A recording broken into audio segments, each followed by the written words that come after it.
안녕하세요. 저는 결혼하고 아이 문제로 많이 힘들었던 30대 동아 일러스트 작가입니다. 착하고 다정한 남편과 2년 연애 끝에 축복받으며 결혼식을 올렸어요. 남편과 저는 아이를 워낙 좋아해서 신혼 초부터 임신 계획이 있었습니다. 저희 부부를 닮은 사랑스러운 아이를 낳아 행복한 가정을 꾸리는 것이 저희 부부의 소망이었죠. 하지만 그 소박한 꿈은 6년이라는 긴 시간 동안 이루어지지 않았고 또 동시에 저희를 지독하게 괴롭혔습니다. 처음 1년은 그저 아직 때가 아닌가 보다 생각했습니다. 하지만 2년, 3년이 지나도 아이 소식이 없었습니다. 병원에 찾아가 봤는데 둘 다 난임의 별다른 원인이 없다고 하더라고요. 이유 없는 난임이 저희 부부의 케이스였던 거죠. 결국 저희는 난임병원의 문을 두드렸습니다. 그때부터 저의 고통스러운 시간이 시작되었어요. 배에 주사를 놓는 것은 일상이 되었고 온몸이 붓고 속이 메스꺼운 호르몬 약의 부작용을 묵묵히 견뎌냈습니다. 그러면서 몸도 멘탈도 안 좋아지더라고요. 몸 힘든 것보다 마음 힘든 게 참 괴로웠습니다. 뭔가를 너무 간절히 원하는데 잘 안 되면 그 자괴감이 엄청난 것 같아요. SNS에는 결혼한 친구들의 아기 사진이 넘쳐났고 명절이면 친척들의 애는 아직이니? 라는 무심한 질문에 심장이 멎는 것 같았습니다. 길을 걷다 임산부만 봐도 유모차만 봐도 저도 모르게 눈물이 핑 돌 정도였죠. 다른 사람들에겐 잘 찾아와주는 아이가 왜 나에게만은 이토록 힘든 걸까 마음이 우울해졌습니다. 시술도 잦은 실패가 되었고 몸도 마음도 너무 지치게 되었어요. 그리고 병원에서는 좀 쉴 것을 권고하더라고요. 결국 저와 남편은 제 건강을 위해 당분간 임신 시도를 중단하기로 했습니다. 남편은 제 손을 잡고 당신만 있으면 된다. 우리 둘이서 행복하게 살자고 위로해 주었지만 제 마음속의 우울감은 쉬이 가시지 않더라고요. 그런데 그맘때 시동생이 갑자기 결혼을 한다고 했습니다. 온 가족이 모인 저녁 식사 자리였는데 시동생이 깜짝 발표를 한 거죠. 어머니, 아버지, 그리고 형수님, 드릴 말씀이 있는데요. 저 결혼할 사람이 생겼습니다. 그 말에 가족들 다 놀랐죠. 왜냐면 시동생은 일 때문에 늘 바쁘기도 했고 또 별로 결혼 생각이 없어 보였거든요. 시동생은 대기업에 다니고 성격도 싹싹하고 좋았습니다. 그런데 활발해 보이는 것과 달리 여자 관계에서는 좀 쑥맥인 것 같았어요. 워낙 괜찮은 사람이다 보니 저도 제 주변의 친한 동생을 소개해 주려고 벼르고 있었습니다. 시동생이 해외를 수시로 나가야 되는 일이다 보니 시간이 안 맞아서 미처 소개팅을 못 해주고 있었던 건데 그런 시동생이 갑자기 결혼을 한다는 거예요. 결혼하려는 여자는 현주라는 이름이고 직업은 플로리스트라고 했습니다. 시부모님은 어떤 여자인지 좀 더 꼬치꼬치 캐물었는데 시동생은 그냥 다음에 만나서 직접 보시라고만 하더라고요. 그러면서 한다는 소리가 저기, 어머니, 아버지, 현주의 조건 같은 게 조금 마음에 안 들어도 좋게 봐주세요. 실은 현주가 제 애를 임신했거든요. 그 말에 시부모님도 놀라시고 저희 부부도 놀랐죠. 시부모님은 어떻게 만난 여자냐고 물으셨고 시동생은 소개로 만났고 좋은 마음으로 만나다가 아이가 생겼다고 했습니다. 그래서 실질적으로 연애 기간은 4개월도 안 된다고 했죠. 너무 이른 거 아닌가 싶으면서도 아이가 생겼기 때문에 시동생은 책임을 지고 싶어 했습니다. 시부모님은 일단 데리고 오라고 한번 보자고 하셨어요. 시동생의 혼전 임신 이야기를 듣는 순간 저는 심정이 좀 복잡미묘하더라고요. 지난 6년간 아이를 갖기 위해 노력을 많이 했는데 시동생네는 만난 지 4개월 만에 혼전 임신으로 결혼한다고 하니 솔직한 말로 부러운 마음과 함께 서글픈 감정이 드는 것은 어쩔 수가 없었습니다. 하지만 또 한편으로는 얼굴도 모르는 현주 씨에게 고마운 마음도 있었던 게요. 저희 시부모님도 빨리 손주를 얻고 싶어 하셨고 은근하게 저한테 압박을 하셨거든요. 아이는 아직이냐 하시면서요. 제가 당분간은 임신 준비하는 거 쉬겠다고 했을 때도 너무 아쉬워하셨죠. 그런데 시동생네가 아이를 가졌다고 하니 그런 압박에서 조금은 벗어날 수 있을까 싶기도 했습니다. 그래서 저는 그때까지는 예비 동서에게 좋은 마음이 더 컸던 거죠. 하여튼 그 가족 전체 상견례를 했습니다. 저희 시부모님, 시동생, 그리고 저희 부부가 나갔고 예비 동선에는 그녀의 부모님, 그리고 현주의 어린 사촌 여동생이라며 7살 정도 된 여자아이가 같이 왔습니다.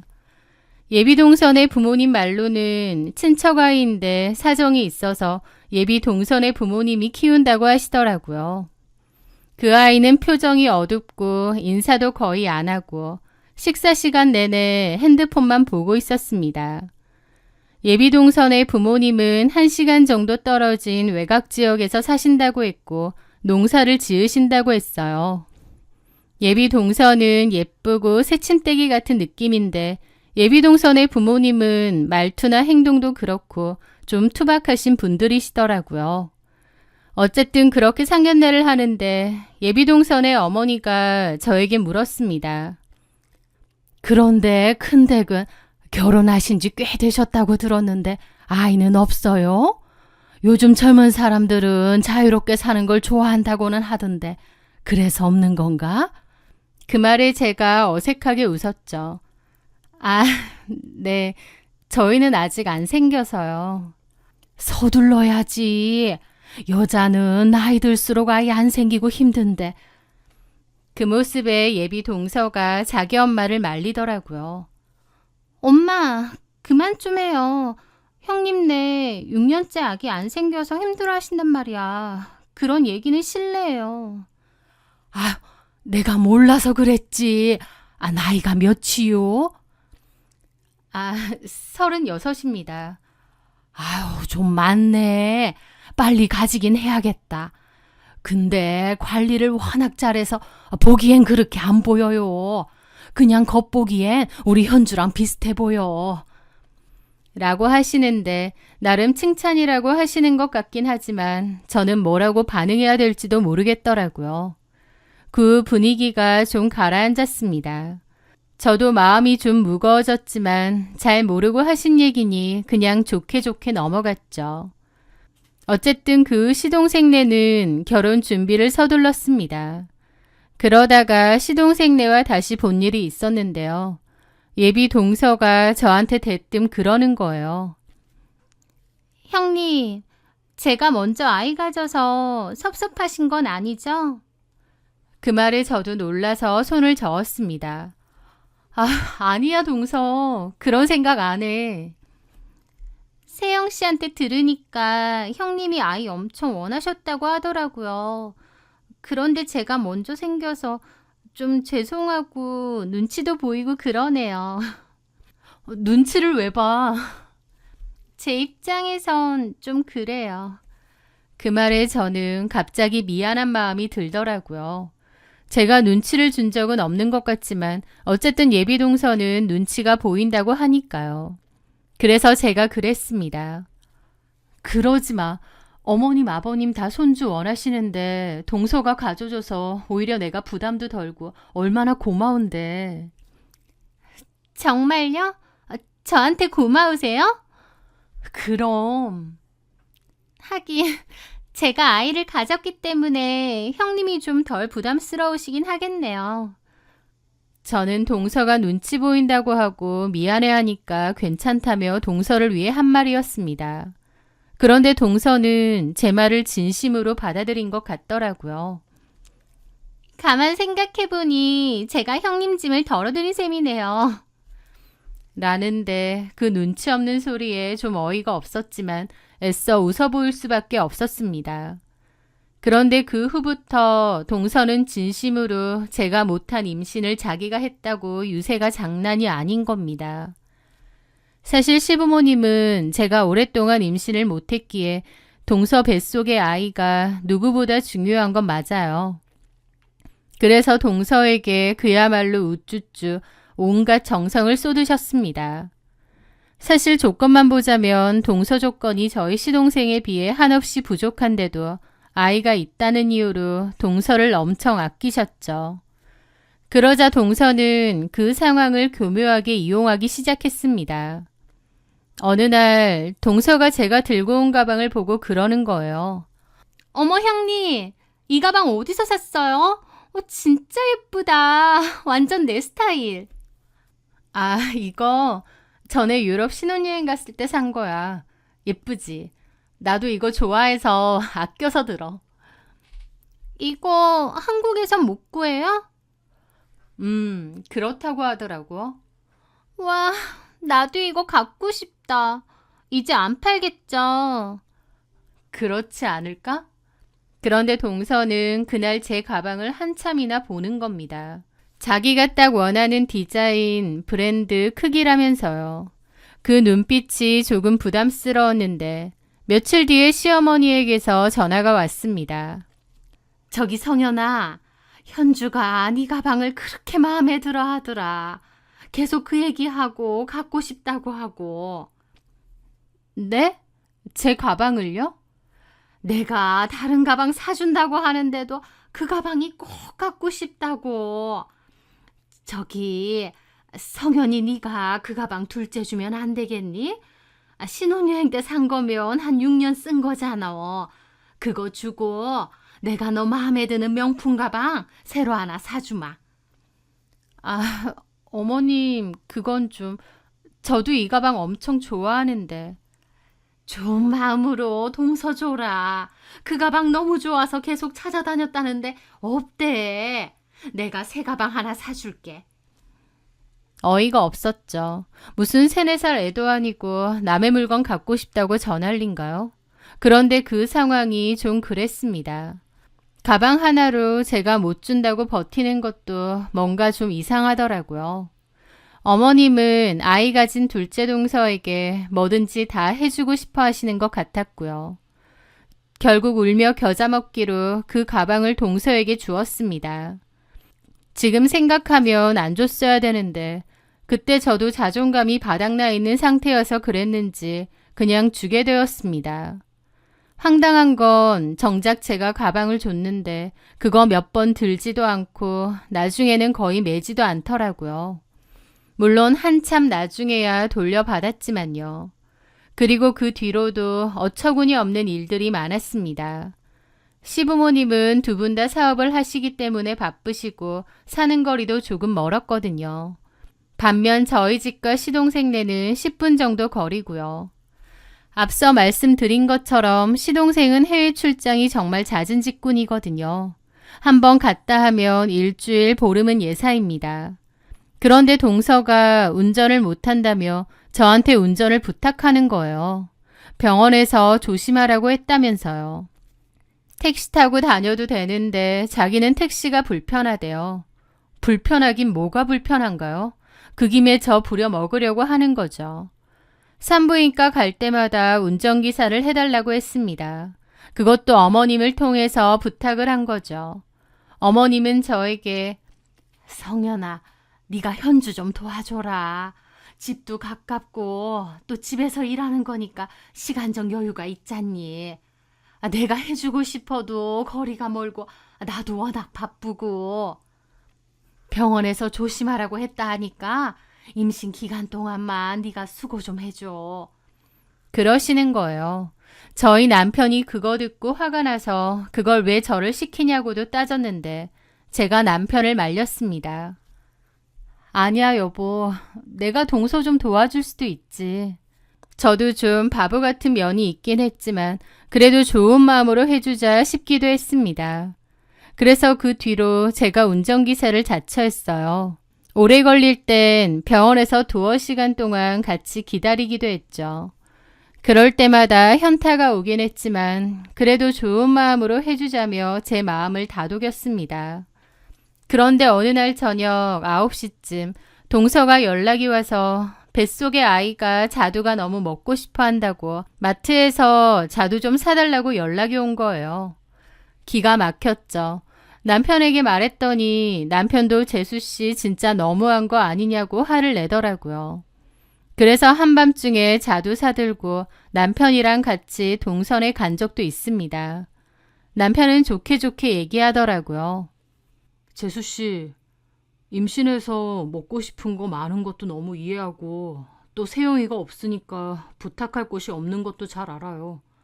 그런데 이 늦은 시간에 이 사람한테 이런 거 부탁하는 건 좀 아닌 것 같아요. 혹시 뭐 필요한 거 있음 저한테 차라리 카톡하세요. 그러면 제가 문 앞에 갖다 놓고 갈 테니까. 남편의 말에 예비 동서는 표정이 엄청 안 좋더라고요. 그리고는 다음날 어머님한테 일러 바친 것 같았습니다. 어머님은 남편에게 전화해서 현주 걔가 지금 남편도 해외에 가 있고 하는데 형네로서 좀 도와주면 안 되느냐고 뭘 그렇게 각박하게 구느냐 뭐라고 하셨다더군요. 하여튼 정말 별 유세는 다 떨었습니다. 저한테도 고마워하고 미안해하는 게 아니라 뭐든 당연하다는 듯한 태도로 저를 부려먹는다는 느낌이 들었거든요. 속에서 천불이 났지만 애 낳기까지만 봐주자 생각했던 것 같아요. 그렇게 시간이 흘러 동서도 막달이 되었습니다. 그런데 동서가 마지막 검진이 있다고 또 차를 태워달래요. 저는 알겠다고 하고 동서네로 갔는데 동서 어머님도 올라와 있으시더라고요. 저는 동서 어머님에게도 인사를 하고 거실에서 기다렸습니다. 동서 어머님은 저를 보시더니 아유, 고생이 많네요. 우리 딸 때문에. 아니요, 괜찮습니다. 그러면서 웃었는데 동서 어머님은 갑자기 동서를 흘겨보더니 그러시는 거예요. 야, 이년아. 엄살 좀 작작 부려. 택시 타고 다니면 되지. 무슨 형님까지 오라가라 부려먹고 지랄이야. 아주 유세 떠는 데는 뭐가 있어. 라고 하시는 거예요. 저를 위해서 해주신 말인 건 알지만 갑자기 동서더러 인연 전연하면서 욕을 하시길래 화들짝 놀랐죠. 동서도 준비하다 말고 나와서 자기 엄마를 노려보더라고요. 아, 왜 욕하고 난린데? 너 하는 짓 보면 아주 유난스러워서 그렇다. 아, 엄마, 그럴 거면 집에 내려가. 네가 오라며. 하면서 티격태격 하더라고요. 저는 그 사이에서 어색하게 앉아 있었죠.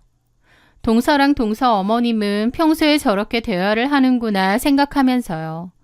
그런데 동서가 막 자기 엄마한테 짜증을 내더니 갑자기 미간을 확 찌푸리는 겁니다. 아, 잠깐만. 나 배 아파. 아, 똥 싸. 아, 똥배 아니고. 아, 잠깐만. 진짜 배 아파. 아, 엄마 때문이잖아. 하면서 미간을 찌푸리고 휘청거리는 겁니다. 깜짝 놀라서 동서를 부축했죠. 그런데 동서가 저를 확 밀치는 거예요. 아, 형님, 이러고 있지 말고 내려가서 시동 거세요. 바로 병원 가야 되니까. 아, 뭐 하세요? 빨리요. 그러면서 짜증을 확 내는 겁니다. 갑자기 진통이 와서 놀란 건 알겠지만 저를 무슨 아랫사람 대하듯이 저렇게 말하길래 저도 좀 황당했죠. 하지만 상황이 상황인지라 일단 급하게 내려가서 차 시동을 걸었습니다. 잠시 후 동서 엄마가 동서를 부축하고 엉거주춤 내려오시더라고요. 그리고 급하게 병원으로 가게 되었습니다. 생각보다 빨리 아이를 낳게 된 것 같았어요. 동서 하는 말이 새벽부터 조금씩 배가 아프긴 했는데 요즘 들어 아팠다 안 아팠다 하길래 진통인 줄 몰랐다고 하더군요. 어쨌든 진통이 시작되었습니다. 분만 대기실에 누워 있었고 중간중간 간호사가 들어가 자궁문이 얼마나 열렸는지 확인을 했어요. 아직 자궁문이 안 열렸다고 기다리라고 했습니다. 시부모님은 일 때문에 지방에 내려가 계셨고 시동생도 해외에서 돌아오려면 이틀 정도 남았기에 제가 곁을 지켜야 했습니다. 동서는 아프다고 온갖 색 난리를 쳤고 저는 어쩔 줄을 모르겠더라고요. 그러더니 벼랑간 저에게 짜증을 내는 거예요. 아파 죽겠네. 형님 뭐 하세요? 물 좀 떠오세요. 물? 미안. 그렇게 제가 물을 떠왔습니다. 찬물을 떠오시면 어떡해요? 임산부한테 더운 물이랑 섞어서 오세요. 그러질 않나. 자기 화장실 가야 되는데 부축해달라고 하질 않나. 온갖 짜증을 다 내더라고요. 저는 당황스러운 기분으로 동서를 도왔습니다. 그리고 걱정돼서 그랬죠. 동서, 너무 많이 아파? 간호사 부를까? 괜찮아? 그런데 갑자기 제 말에 동서가 애 낳아야 되니까 당연히 아프죠. 진짜 애 낳아본 적도 없으니까 뭘 알아. 도움이 안 되네. 하며 제 손을 뿌리쳤습니다. 그 순간 저도 너무 열받았죠. 지 옆에서 도와주려고 이리저리 움직이는 사람한테 저게 무슨 말버릇인가요? 제가 지금 생각해보면 동서가 저한테 평소 뭔가 마음에 안 드는 게 있었는데 그걸 그 상황을 이용해서 일부러 화풀이한 것 같았습니다. 저도 너무 화가 났지만 출산 임박 임산부한테 뭐라고 하겠나요? 암소리 안 했습니다. 그리고 시동생이 없으니 남편에게 일단 오라고 해놨어요. 동서가 아프다고 소리를 지르며 병원이 떠나가라 생 난리를 치는데 동서 엄마가 저더러 자기가 있으면 되니까 저보고는 그냥 나가 있던지 집에 가셔도 된다고 하는 거예요. 저도 솔직히 그 난리 떠는 그 꼴을 보기 싫었고 잠깐 나가서 마실 거라도 사오려고 했습니다. 어차피 바로 출산할 것 같지도 않아서요. 그런데 나가려는 참에 보니 남편이 마침 병원에 와서 걸어오고 있더라고요. 그래서 일단 남편과 함께 병실로 다시 들어가려고 문을 열었습니다. 그런데 그때 동서 엄마가 하는 말을 듣게 되었는데 남편과 저는 걸음을 멈출 수밖에 없었습니다. 동서 엄마의 목소리는 걱정이 아닌 짜증으로 가득 차서 동서에게 그러시더군요. 이년아, 작작 좀 해. 처음 낳는 것도 아니면서 무슨 유난은 이렇게 떨어. 저번에는 잘만 낳았으면서. 엄마, 말 함부로 하지 말라고 했지. 누가 듣는다고. 남편과 저는 그 말을 듣고 그 자리에 얼어붙었습니다. 서로의 얼굴을 쳐다보았죠. 그의 눈에도 제 눈과 같은 거대한 의문과 충격이 담겨 있었습니다. 처음 낳는 게 아니라니? 남편과 저는 당황하면서 일단 다시 나갔습니다. 남편과 저는 일단은 아무 얘기도 안 했어요. 그 후 동서는 아이를 낳았고 시동생 세영이도 며칠 뒤 출장에서 돌아왔습니다. 남편과 저는 그날 병원에서 들었던 말에 대해 심각하게 대화를 나누었습니다. 여보, 동서 어머니가 처음 낳는 것도 아니면서라고 하셨잖아. 그게 뭔 말이야? 동서가 아이를 낳아봤다는 거야? 나도 이상해. 세영이한테 말을 해야 할지 말아야 할지. 근데 만약 정말 재수 씨가 과거에 아이를 낳았다면 그 아이는 어디 있다는 거야? 그리고 분명 초혼이라고 했는데 무슨 아이를 낳았다는 건지. 안 되겠다. 세영이한테 얘기해야겠어. 결국 남편은 고민하다가 시동생을 따로 불러냈습니다. 그리고 그날 병원에서 저와 함께 들었던 동서 어머니의 충격적인 말을 조심스럽게 전했죠. 시동생은 처음에는 설마 장모님이 그냥 화가 나서 하신 말씀이겠지라며 애써 부정하는 듯 했지만 그의 얼굴에는 이미 지울 수 없는 의심의 씨앗이 심겨진 후였습니다. 그날 이후 시동생은 개인적으로 무언가 알아보는 듯 했습니다. 그러다가 충격적인 사실을 알게 되었습니다. 동서의 사촌동생이라고 했던 그 9살짜리 딸이 사실은 동서의 딸이었다는 것을요. 동서는 20살에 혼인신고만 안 했다 뿐 어떤 남자와 사실혼 관계로 살았다고 했습니다. 그리고 그 사이에 딸도 있었던 거예요. 그런데 그 남자가 사실 유부남이었다고 하더라고요. 결국 그 유부남 아내한테 들켜서 한바탕 난리 나고 헤어졌다고 했습니다. 그 후 자신의 딸을 사촌동생으로 속였고 동선의 부모님이 딸을 키우신대요. 그 후로도 동선은 모든 것을 속이고 다른 남자랑 결혼을 한번 할 뻔했다가 파토가 났고 그 후로 저희 시동생을 만난 거였습니다. 과거는 완벽하게 다 속인 채로요. 이건 시동생 포함 모두를 기만한 것이었죠. 시동생은 이 일로 뒤집어지고 시부모님도 당연히 난리가 났습니다. 혼인신고는 안 했어도 어떻게 과거에 결혼했던 사실을 숨기나요? 그것도 아이까지 있는 마당에. 사실 제대로 된 결혼도 아니죠. 상대 남자가 유부남이었으니까요. 모든 것이 다 들통났고 그 와중에 동서는 유부남인지 몰랐다.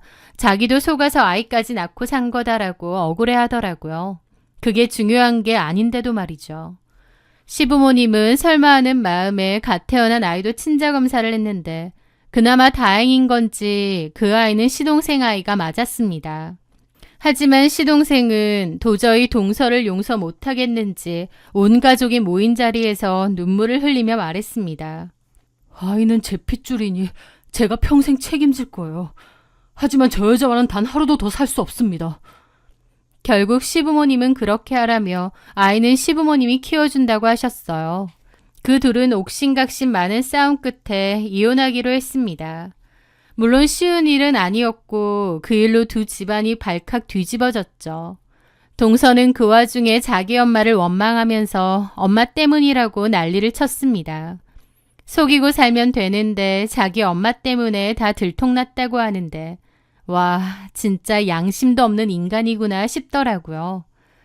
그리고 자기 속으로 낳은 자식을 태연하게 사촌동생이라고 속이면서 나 몰라라 하는 것만 봐도 정상은 아닌 것 같았습니다.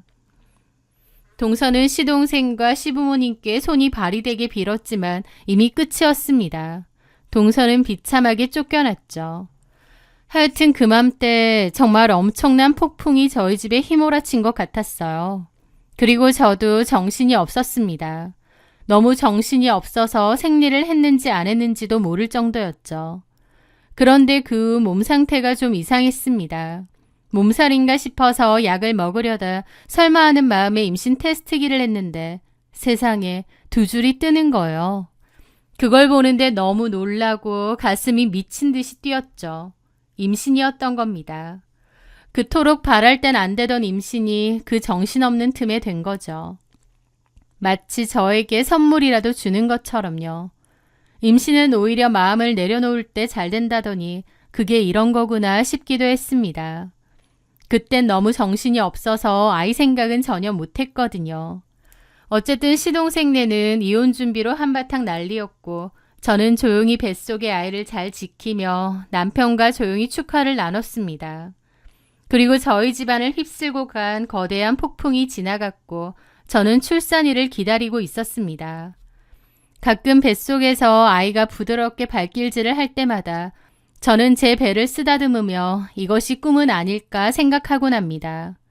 지난 6년 동안 제 모든 것을 바쳐 그토록 간절히 원했던 아이는 오지 않았습니다. 매달 돌아오는 실망감에 제 자신을 탓했고 깊은 우울감 속에서 허우적거렸죠.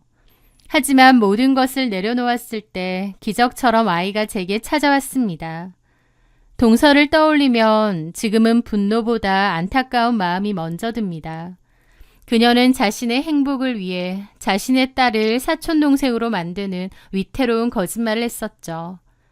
아이를 가졌다는 사실을 권력처럼 휘두르며 제게 상처를 주었지만 그 모든 행동은 어쩌면 자신의 불안과 결핍을 감추기 위한 발버둥이었을지도 모른다는 생각이 들어요. 하지만 진실은 아주 작은 말실수 하나로도 쉽게 드러나고 거짓으로 쌓아 올린 모래성은 한순간에 무너져 내리는 법이죠. 저는 이 모든 일을 겪으며 진정한 가족이란 무엇인지 다시 한번 생각하게 되었습니다. 혹시 저처럼 힘든 시간을 보내고 계신 분이 있다면 때로는 모든 것을 내려놓는 용기가 가장 큰 기적을 불러오기도 한다는 것을 명심하셨으면 좋겠어요. 제 사연을 들어주셔서 감사합니다.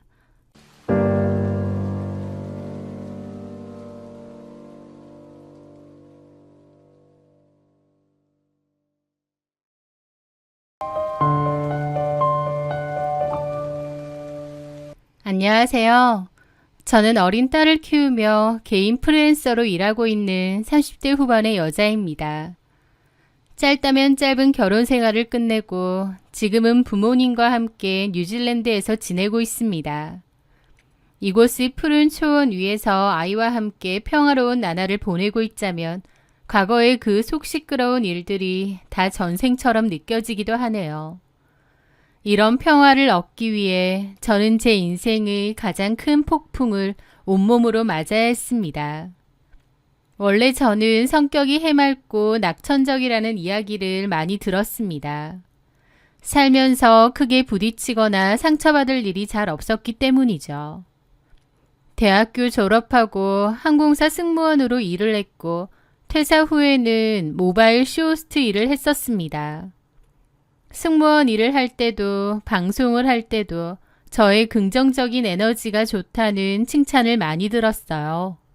세상은 저에게 따뜻하고 밝은 곳이라고 생각했고 사람 만나는 것도 좋아했죠. 하지만 결혼 생활을 하면서 세상 사람들이 다 나 같지는 않구나. 세상에는 내가 이해할 수 없는 별의별 사람들이 다 존재하는구나. 정말 못돼 처먹은 인간도 많구나. 아주 뼈저리게 깨닫게 되었습니다. 저희 부모님은 정년퇴직을 하시면서 뉴질랜드로 이민을 가셨어요. 거기에 큰오빠가 사는데 부모님도 그리로 아예 이민을 결정하신 거죠. 그러면서 원래 저랑 같이 살던 2층짜리 단독주택은 저에게 증여를 해주고 가셨습니다. 부모님이 안 계신 집에서 저는 혼자 살았죠. 2층 주택이라 관리하기가 좀 힘들긴 했지만 그래도 가족의 추억이 담긴 소중한 곳이었기에 제 딴에는 부지런히 관리하며 살았던 것 같아요. 그러다가 그 남자를 만났습니다. 전 남편이요. 전 남편은 당시 고급 자전거 커스텀샵을 운영하는 사업을 운영했습니다. 아는 지인으로부터 소개를 받았어요. 그 남자는 제가 그때 출연했던 모바일 쇼호스트 방송들이 있는데 그것도 찾아봤다고 했습니다. TV에 나오는 건 아니다 보니 일부러 찾아봐야 하는 건데도 저를 소개받는다고 해서 일부러 찾아봤다고 했죠. 지우 씨를 보면 보기만 해도 저까지 덩달아 밝아지는 기분이더라고요. 웃는 모습이 참 예쁘신 것 같아요. 그는 자기도 저처럼 자신만의 브랜드를 만들어가는 사람이라며 저와 공감대를 형성하려 애썼습니다. 저에게 잘 보이려고 노력하는 그의 모습이 귀여웠고 호감이 느껴졌어요. 그리고 저 역시도 그의 열정적인 모습에 끌렸고요. 그렇게 1년 남짓 만나다가 혼전 임신을 하게 되었고 결혼을 약속했습니다. 임신 5개월 차에 결혼을 했으니 결혼하고 반년 만에 아이도 출산했죠. 그때까지만 해도 다 좋았습니다. 서로의 부족한 점을 보완하는 한 쌍의 멋진 커플이 될 수 있을 줄 알았어요. 그런데 결혼하고 보니 제 생각과 다른 게 상당히 많더군요. 일단 잘 나가는 줄 알았던 그의 사업이 사실 어려운 상황이라는 걸 알게 되었습니다. 남편은 좀 무리해서 사업을 확장하기도 했는데 그게 잘 안 됐던 거죠. 저한테는 괜찮다, 금방 해결될 거다 라고 큰소리쳤지만 전혀 아니었습니다. 상황은 점점 나빠져만 갔죠. 결국 결혼하고 1년이 지났을 무렵 사업을 정리하게 되었습니다. 그런데 그것보다 더 충격적인 건 그 1년 동안 어떻게든 사업을 다시 일으켜보려 했던 남편이 거액의 빚을 졌다는 거였습니다. 저한테는 말도 안 하고요. 그 빚은 시부모님이 사시던 아파트를 담보로 잡은 대출이었습니다. 이미 빚 남기고 사업 정리하고 나서야 저한테 고백을 했던 거죠. 자기 딴에는 저 걱정 안 시키고 알아서 해결해 보려 했는데 그게 안 됐다며 얘기를 하더라고요. 게다가 더 큰 문제는요. 남편이 그 빚을 감당하지 못했고 결국 시부모님과 신우들이 살던 시댁집이 경매로 넘어가게 되었다는 거였습니다. 남편은 너무 힘들어했고 자기 식구들을 다 내쫓게 만들었다면서 발을 동동 굴렸죠. 그때의 저에게는 별다른 방법이 없었습니다. 우리 부모님이랑 동생들 당장 길거리에 나앉게 생겼어. 다 나 때문이야. 내가 죽일 놈이야. 여보, 일단 진정해. 방법이 있을 거야. 지우야, 내가 정말 자기한테 미안한데 우리 식구들 이 집에서 잠깐만 같이 좀 지내면 안 될까? 내가 무슨 짓을 해서든 어떻게든 최대한 집 새로 구해서 부모님하고 동생들 나갈 수 있게 할게. 당장 오갈 데가 없어져서 그래. 어? 남편은 저에게 눈물로 호소하며 자기 식구들은 어쩌냐고 하는데 난감하더라고요. 솔직히 싫죠. 편하지도 않은 시댁 식구들이랑 한 집에서 같이 산다니요. 저도 그때 육아와 일을 병행하느라 정신이 없었는데 시부모님까지 같이 산다고 생각하니 너무 불편하고 부담스러웠습니다. 그런데 제 표정을 읽었는지 남편은 제 약한 부분을 정확히 파고들었습니다. 그리고 이건 우리를 위해서도 나쁘지 않은 선택이야. 자기 일 더 하고 싶어 하잖아. 일 욕심도 많고. 우리 부모님 오시면 당신도 더 이상 애 봐줄 사람 걱정 안 하고 마음 편하게 일에만 집중할 수 있을 거 아니야. 그것뿐인가? 엄마가 집안일도 다 해주실 거고. 나더군요. 사실 아이를 육아하고 있긴 하지만 그 바람에 일을 못하고 있어서 답답한 것도 있었습니다. 모바일 쇼호스트로 전향을 했기에 최대한 열심히 일하고 싶었는데 아이가 있기 때문에 쉽지 않았거든요. 남편의 설득도 그렇고 또 상황 자체가 제가 거절하기가 힘든 상황이었습니다. 결국 저는 등 떠밀리듯 그 제안을 받아들이게 되었죠. 흔쾌히 좋은 기분은 아니었지만 그래도 괜찮을 거라 생각했습니다.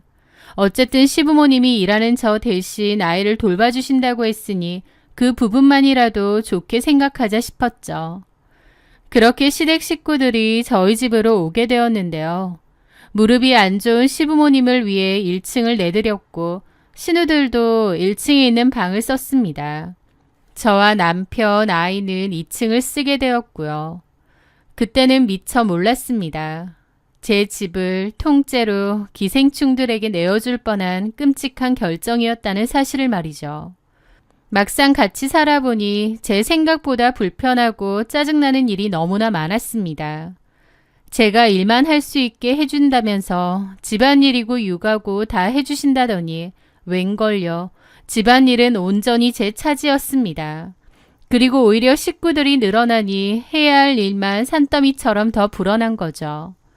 어머님은 아이를 봐주신다는 명목하에 하루 종일 거실 소파에 누워 TV만 보셨어요. TV를 늘 틀어놓고 애는 설렁설렁 봐주신 거죠. 게다가 신우들도 손 하나 까딱 안 했습니다. 어쨌든 오빠네 집에서 살게 되는 건데 눈치 보거나 이런 게 전혀 없더라고요. 저는 모바일 쇼호스트로 일하다 보니 스튜디오로 출근을 할 때도 있고 집에서 라이브 방송을 진행할 때도 있거든요. 집에서 라방을 할 때면 저도 방송에만 집중할 수 있게 도와주셔야 되는데 시댁 식구들이 있다 보니 그것도 안 되는 겁니다. 제가 집에서 라이브 방송을 진행하고 있는데 시어머니께서 아무렇지 않게 카메라 뒤로 불쑥 들어오셔서는 예, 오늘 저녁은 뭐 할 거니? 라고 물으신 적도 있어요. 저는 너무 놀라 방송 중이라면서 좀 이따가 얘기하자고 그랬죠. 어머님은 이런 걸로 돈을 벌 수 있느냐며 막 기웃거리시다가 나간 바람에 방송을 망친 적도 있었습니다. 그 후로 문을 잠궈놓고 했는데 방송 중에도 자꾸 노크를 하고 본인 용무가 있으니 문 좀 열어보라고 하질 않나 너무 방해가 되더라고요. 그리고 집안일은 아예 안 도와주시면서 집이 지저분하고 관리가 안 된다고 핀잔처럼 자꾸 얘기를 하시니 저도 너무 스트레스가 심했습니다. 결국 저는 돈을 따로 주고 일주일에 2번씩 오는 도우미를 써야만 했습니다. 도우미를 쓰는 것조차도 어머님하고 갈등이 좀 있었죠. 집에 여자가 몇인데 돈을 주고 집안일 해주는 사람을 부르는 거냐며 저보고 돈 많냐고 하시는 거예요. 어처구니가 없었죠. 어머님 말 맞다나 집에 여자든 남자든 사람이 몇인데 왜 아무도 집안일은 안 하고 나 몰라라 하는지요. 너무 스트레스였지만 그런 걸로 길게 왈가왈부하고 싶지도 않아 그냥 전문가를 쓰는 게 낫다 정도로만 얘기했습니다. 시부모님 못지않게 신우들도 정말 골치 아팠어요. 집에 마음대로 친구들을 데리고 오질 않나 한번 왔다 하면 1층 거실이 엉망진창입니다. 집주인인 저도 거실에 있는 가구나 살림살이를 조심했었었는데 신우들은 그런 것도 전혀 없더라고요. 참다 못한 저는 남편에게 여러 번 얘기했습니다. 자기야, 어머님 아버님 집은 찾고 있어? 집? 여기서 계속 사실 순 없잖아. 그런데 남편은 멋쩍은 얼굴로 그러는 겁니다. 왜? 여기 집 넓고 다 같이 살아도 별 문제 없지 않아? 왜 문제가 없어? 나 솔직히 스트레스 너무 많이 받는데. 엄마가 슬기도 봐주시잖아. 일부러 애 봐달라고 부모님 모셔와서 사는 집들도 있다던데. 슬기만 봐주시면 뭐해. 나머지 집안일은 그대로고 내 몫만 늘어나는데. 그리고 슬기 봐주시는 것도 그래. 어머님하고 육아 스타일도 안 맞아서 사사건건 부딪히는 것도 너무 많아. 어쨌든 내가 엄마니까 이렇게 해주십사 하는 게 있는데 어머님은 그럴 때마다 그럼 네가 하라고 짜증내시면서 슬기 확 맡기고 나가버리실 때도 많잖아. 아, 그거는 자기가 잘못했지. 엄마가 봐주기로 했으면 엄마한테 전적으로 맡겨야 되는 거 아니야? 내가 다른 거 얘기하는 것도 아니고 안전에 관한 거 얘기하는데도 그러신다니까. 애 떨어질지도 모르는데 소파 끄트머리에다가 앉혀놓질 않나. 저번에는 기는 거 연습하라고 애를 엎어놓고 자지러지게 울 때까지 친구분들하고 통화를 하시질 않나. 솔직히 애를 신경 써서 봐주시는 것도 아니야. 아, 엄마도 어떻게 하루 종일 슬기만 보고 있어. 하루 종일 봐달라는 게 아니라 하여튼 차라리 어린이집에 맡기거나 사람 쓰는 게 더 나을 것 같아. 집을 구하고 있긴 한 거야? 그런데 제 물음에 남편은 민기적거리더라고요. 아, 자기도 알지만 나도 다시 사업 일으켜보려고 요즘 백방으로 뛰어다니잖아. 나도 정신 없거든. 내가 천천히 한번 알아볼게. 저번에도 그렇게 말했잖아. 도대체 언제 알아볼 건데. 자기야, 너무 닥달하지 마. 솔직히 내 보기엔 자기가 너무 예민해. 우리 가족들 다 자기한테 피해 안 주고 살려고 하는 것 같은데. 뭐라고? 어이가 없더라고요. 저는 너무 스트레스 받고 있고 그게 한두 개가 아닌데 남편은 자기 가족들이 배려를 많이 해주고 조심하고 편하게 해주지 않느냐 생각하는 겁니다. 본인은 본인 가족들이니 당연히 편하겠죠. 남편에게 물어도 알아볼 생각이 있긴 한 건지 민기적 거리기만 하고 저의 스트레스도 갈수록 쌓여갔습니다. 그러던 어느 날 뉴질랜드에 계신 저희 부모님이 손녀를 보기 위해 한국에 오셨습니다. 저는 시댁 식구들과 같이 산다는 이야기를 부모님께 미리 말씀드렸습니다. 그리고 시댁 식구들에게도 저희 부모님이 오신다고 했죠. 그런데 웬걸 저희 부모님이 오시니까 시부모님도 신우들도 너무 불편해하는 겁니다. 엄밀히 저희 부모님 집인데도 오히려 저희 부모님이 눈치를 봐야 하는 이상한 상황이 된 거죠. 저희 부모님은 일주일가량 집에 머물기로 하셨는데요. 저희 부모님이 계신 걸 온몸으로 좀 유치할 정도로 불편해하는 겁니다. 식사 시간이 되어도 방에서 나오지 않거나 지나가며 마주쳐도 인사를 하는 둥 마는 둥 마치 저희 부모님을 원치 않는 불청객이라도 대하는 듯한 태도였습니다. 저희 부모님도 좀 황당해 보이셨고요. 저는 저희 부모님께 너무 죄송했습니다. 부모님이 저 편하게 살라고 증여해주고 가신 집이었기에 시댁 식구들 같이 산다고 했을 때 걱정을 많이 하셨거든요. 그런데 제가 괜찮다고 사정이 여의치 않아서 잠깐만 지내시다 갈 거라고 말씀드렸었어요. 그러면서 시부모님도 다 많이 도와주시고 배려도 많이 해주시고 신우들도 다 착하다고 말씀드렸었죠. 부모님 걱정하실까봐 제 딴에는 좋게 얘기했던 거고 저희 부모님도 그러느냐며 한시름 놓는다고 하셨는데 막상 직접 와서 지내보니 그게 아니라는 걸 다 아신 거죠. 저희 엄마는 저보고 같이 사는 거 괜찮으냐 계속 걱정하셨고 저는 괜찮다고 장서방이 집 알아본다고 했으니 알아보고 금방 나가실 거라고 말씀드렸습니다. 그런데 며칠 뒤 거실에 모여 있었습니다. 그런데 어머님이 그러시는 거예요. 근데 사돈 어른들은 언제 돌아가신대니? 일주일에서 보름 정도 있다 가실 생각으로 오셨어요. 보름씩이나? 아, 세상에, 우리 민지랑 민정이도 너무 부담스러워 하는데. 민지랑 민정이는 신우들 이름입니다. 저는 좀 어이가 없어서 그랬죠. 아가씨들이 불편해한다고요? 안 그렇겠니? 다 큰 여자애들인데 집에 잘 모르는 어른들이 둘이나 더 있고 집에 있기 당연히 불편하지. 라는데 어처구니가 없는 겁니다. 그 순간 이 집이 저희 부모님 집이나 제 집이 아니라 시부모님 집인 줄 착각할 뻔했어요. 그래서 어이가 없는데 어머님이 또 그러시는 겁니다. 아무리 딸네 집이라고 해도 너무 오래 계시는 거 아닌가? 아무리 집이 2층 집이라고 해도 같이 지내기엔 좀 피좁기도 하고. 사돈 어르신들도 불편하시지 않나? 그러는 겁니다. 기가 막힌 상황이죠.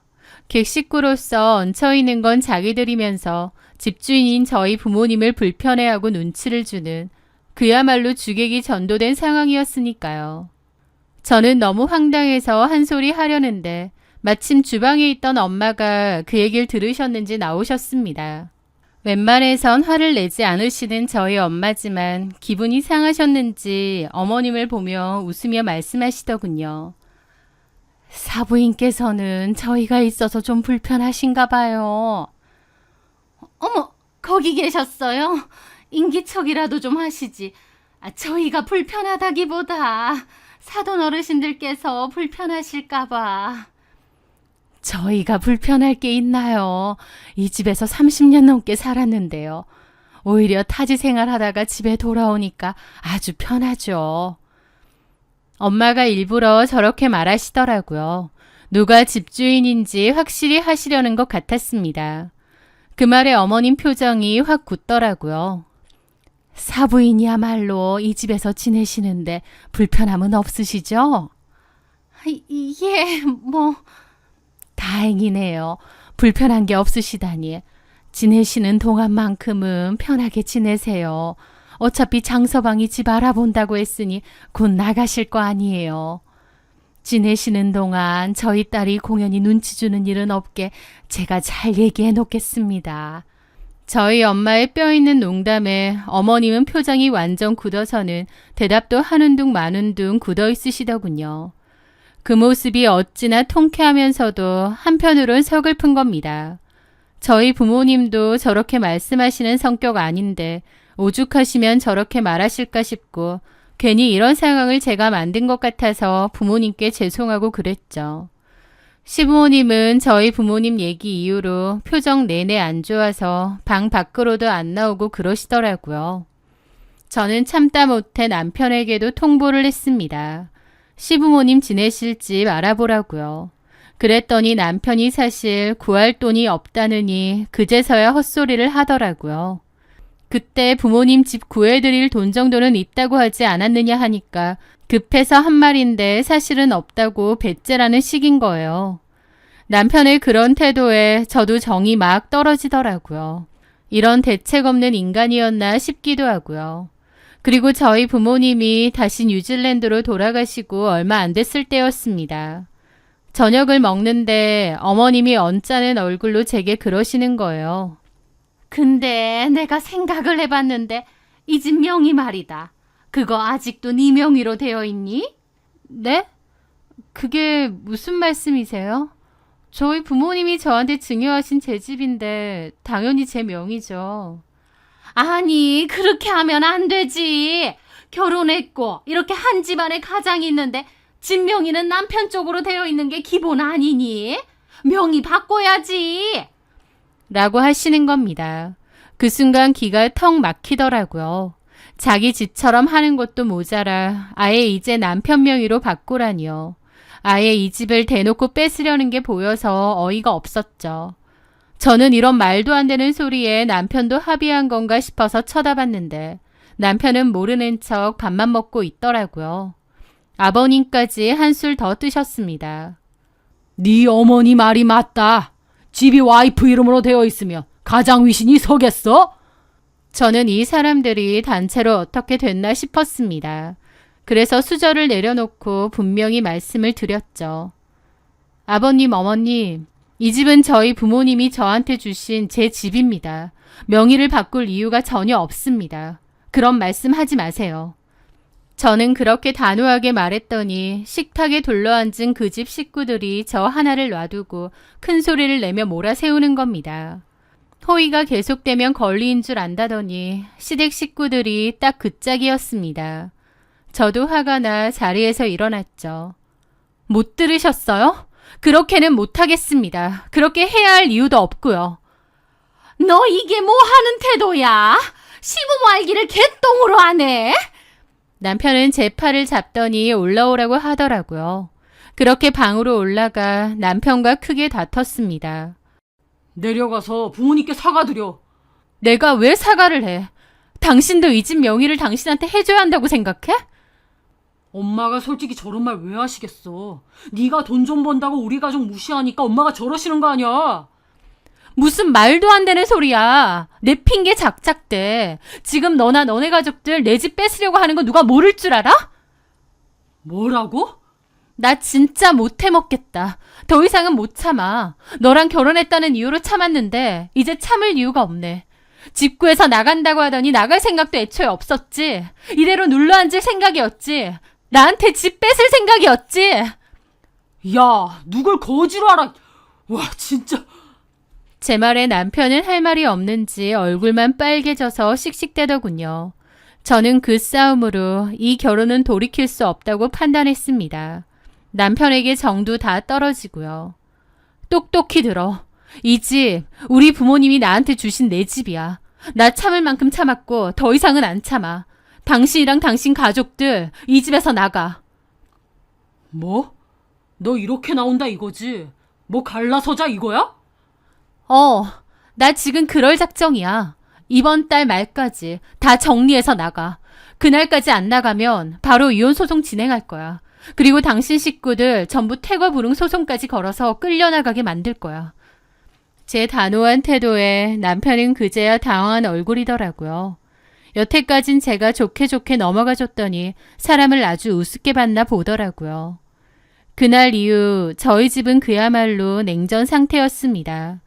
시댁 식구들과 저는 서로를 투명인간 취급했고 저는 더 이상 그들에게 제 아이를 맡기지 않고 근처 어린이집에 보내기 시작했습니다. 제 집에서 저는 완벽한 이방인이 된 거지만 불편하지 않았습니다.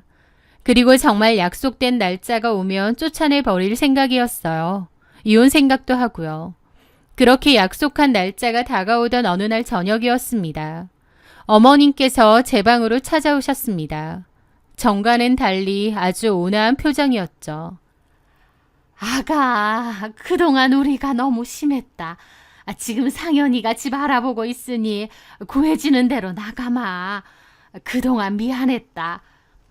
갑작스럽게 사과를 하시더라고요.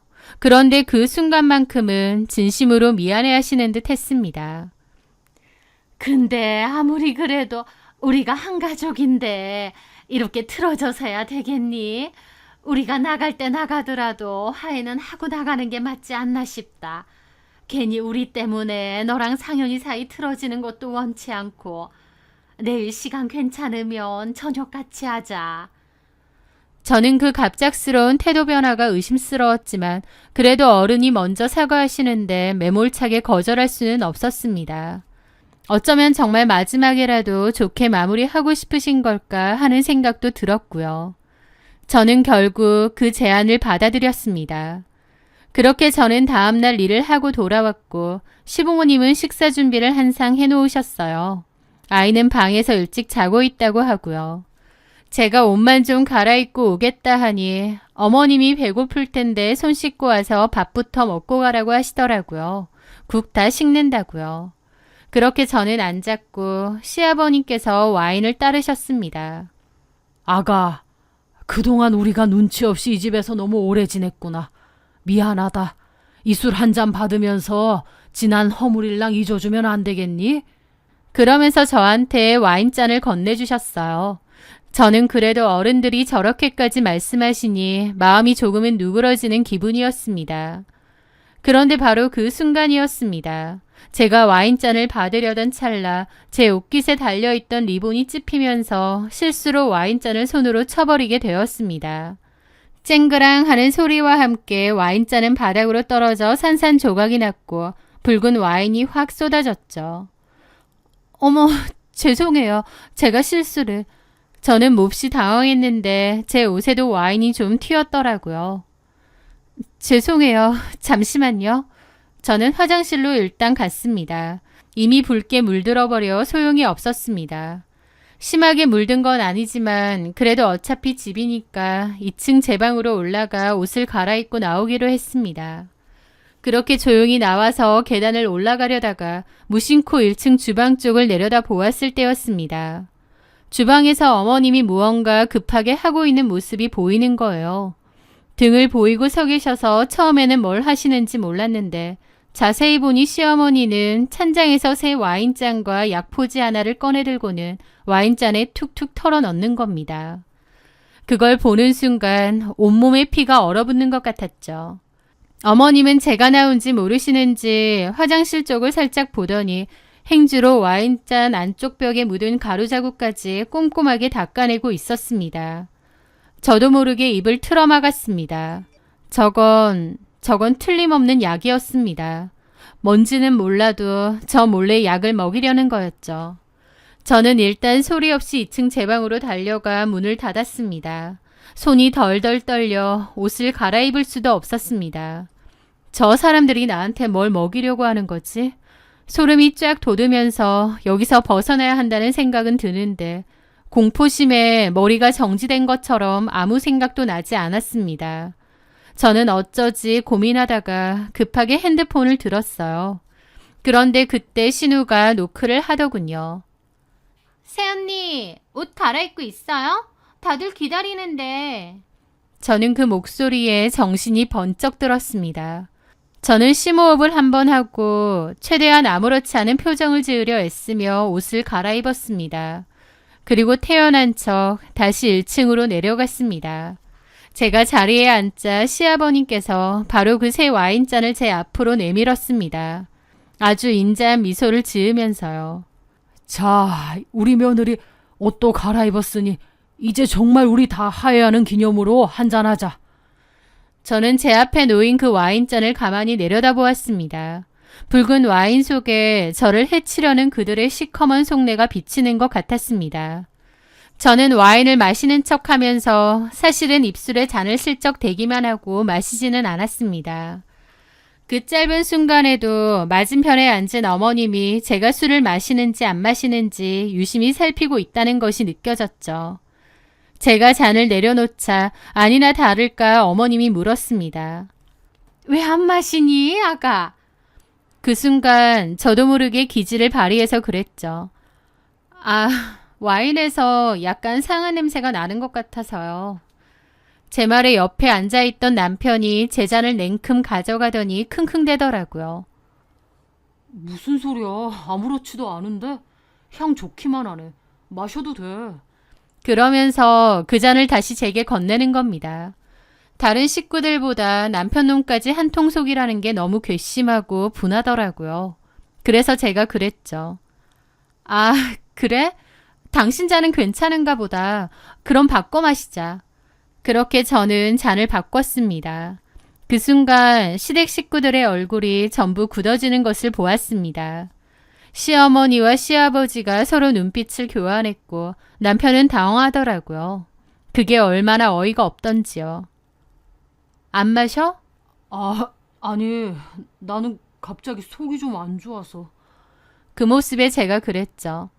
방금 전까지 향 좋다면서 왜? 못 마시겠어? 이 와인에 뭐 문제라도 있어? 화가 나서 따졌지만 한편으론 그 순간이 너무 공포기도 했습니다. 그곳에는 제 편이 단 한 명도 없었으니까요. 저는 끝장을 보자 싶어 자리에서 일어나 주방으로 향했습니다. 목이 마르네요. 물 좀 마시고 올게요.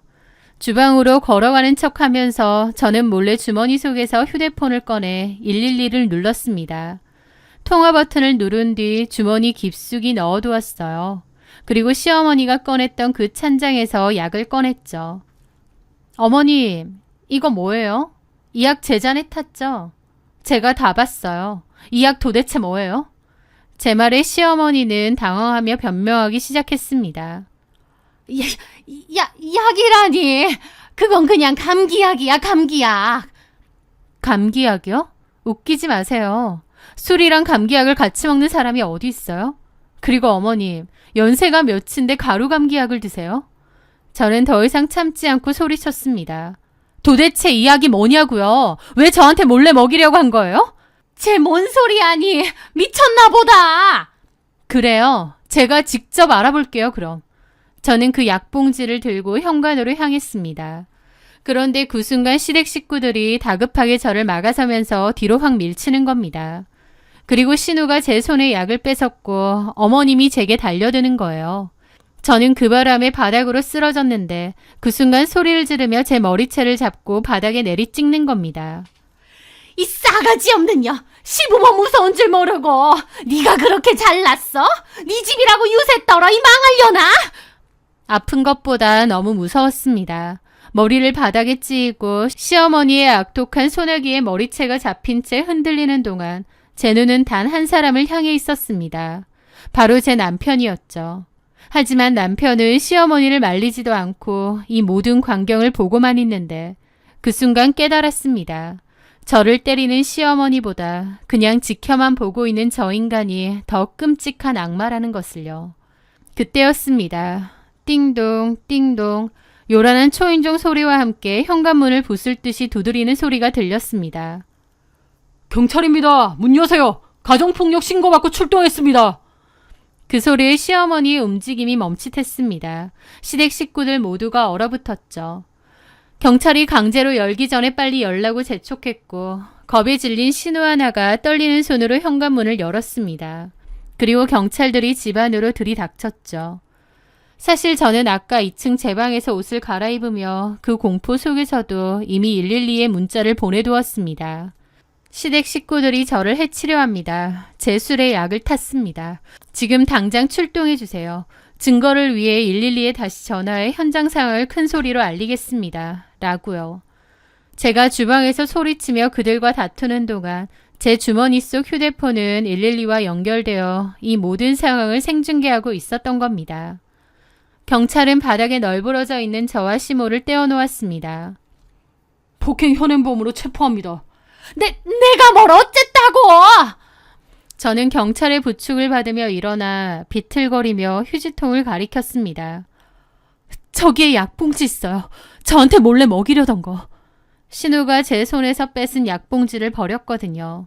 경찰은 즉시 휴지통을 뒤져 약봉지를 증거물로 수집했고 시댁 식구들은 모두 경찰서로 연행되었습니다. 저는 경찰의 도움을 받아 병원 응급실로 가게 되었고 그곳에서 진단서를 끊었습니다. 다행히 심하게 다친 건 아니었지만 온몸이 떨리고 그 순간의 공포가 떠나지 않아 한참을 진정해야만 했습니다. 그리고 며칠 뒤 저는 담당 형사에게서 전화를 받았습니다. 그 약의 정체에 대한 검사 결과가 나왔다는 것이었죠. 강지우 씨, 와인에서 나온 성분 검사 결과가 나왔습니다. 뭔가요? 수면제 성분이 검출되었습니다. 수면제라고 하는데 등골이 오싹하더라고요. 저를 깊은 잠에 빠뜨려 무슨 짓을 하려고 했을까 소름이 끼쳤죠. 경찰서에서 형사들이 따지자 시모는 본인이 불면증이 심해서 수면제를 먹으려던 건데 제가 오해를 한 것이라며 생난리를 쳤다더군요. 시모가 평소에도 수면제를 잘 복용했고 저한테 억지로 약을 먹이려고 했다는 명백한 증거가 없어 더 따지고 들 수는 없었지만 폭행죄는 현장에서 체포되었기에 빼도 박도 못하는 상황이었습니다. 시댁 식구들은 제게 합의를 요구했지만 저는 단호하게 말했습니다. 선처는 없습니다. 법대로 처벌해 주세요. 결국 시어머니는 폭행죄로 처벌을 받게 되었고 저는 곧바로 이혼 소송 및 폭행죄를 근거로 위자료 청구 소송을 걸었습니다. 그 뒤로 지긋지긋한 싸움이 시작되었습니다. 특히 아이의 양육권을 두고 남편과 오랫동안 싸웠죠. 저를 물고 늘어졌습니다. 하지만 법은 제 편이었습니다. 남편의 폭행 사실과 시어머니의 비상식적인 행동들이 인정되었습니다. 하지만 문제는 끝나지 않았어요. 제가 이혼 소송에서 이기고 제 집에서 나가라고 했음에도 그들은 나가지 않고 버텼거든요. 결국 저는 법원을 통해 퇴거 명령을 받아냈고 법원 집행관들과 함께 제 집으로 향했습니다.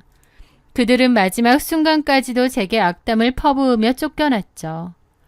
너 이렇게 독하게 굴어서 천벌 받을 거다. 천벌은 남의 집에 기생하며 주인 행세하고 며느리한테 약까지 먹이려던 당신네들이 받겠죠. 두고두고 다신 보지 맙시다. 그들이 떠나고 텅 빈 집을 바라보며 저는 그제야 길고 길었던 악연이 끝났음을 실감했습니다. 저는 부모님이 계신 곳으로 떠났고 그것들은 손바닥만한 집 구해서 꾸역꾸역 같이 산다고 했습니다. 시모에게는 전과가 생겼고 위자료까지 톡톡히 물어야 해서 빚이 더 생긴 셈이죠. 아주 구질구질하게 산다고 하더군요. 소송이 모두 끝나고 저는 집을 정리한 뒤 친정 부모님이 계신 뉴질랜드로 아이와 함께 떠나게 되었습니다. 저한테 약까지 먹이려고 한 미친 인간들이기에 아이와 둘만 한국에 남아있다는 게 무서웠거든요. 이제 와서 돌이켜 생각해보면 애초에 내가 왜 합가를 허락하고 또 그런 불합리함을 왜 참았을까 싶기도 합니다. 하지만 매 순간 후회 없이 완벽한 선택을 하며 살 수 있는 사람은 아무도 없잖아요. 그 바보 같던 마음도 어떻게든 가정을 지키고 싶었던 제 나름의 최선이 아니었나 싶어요. 하지만 이제는 압니다. 제 자신을 지키지 못하는 선의는 결국 상처만 남길 뿐이라는 것을요. 저는 제 나름대로 제 상황에서 열심히 살아온 과거의 저를 비난하지 않고 잘 보듬으며 살고 싶습니다. 그리고 제 아이에게 더 강하고 현명한 엄마가 되어줄 생각입니다. 새로운 곳에서 행복하고 좋은 일이 가득했으면 하네요. 제 사연 들어주셔서 감사합니다.